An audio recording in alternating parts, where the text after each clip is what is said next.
Election हुआ और अब 2024 का इलेक्शन हुआ, दोनों के नताइज धांधली के पैदावार थे। हमने न 2018 का इलेक्शन तस्लीम किया, न 2024 के नताइज को तस्लीम करते हैं और पैगाम देना चाहते हैं एस्टेब्लिशमेंट को भी, हुक्मरानों को भी, कि तुम्हारी इन असेंबलियों की अब कोई अहमियत नहीं है। अब अगर अहमियत है तो इस अवामी असेंबली की अहमियत है।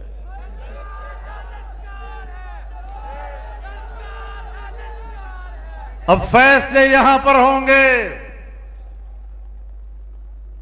कवानीन यहां से पास होंगे, करारदादें यहां से पास होंगी।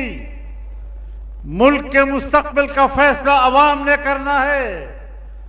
अगर तुमने अमेरिका की गुलामी में पाकिस्तान के मफाद को नजरअंदाज किया, अगर तुमने अमेरिका और मगरब के दबाव में मुल्क की नजरियाती हैसियत को पामाल करने की कोशिश की, तो ये बहर बेकरा और ये सैलाब और ये तूफान तुम्हें तिनकी की तरह बहा कर ले जाएगा। अमेरिका का जो यार है, अमेरिका का जो यार है, इस्राइल का जो यार है, हिंदुओं का जो यार है,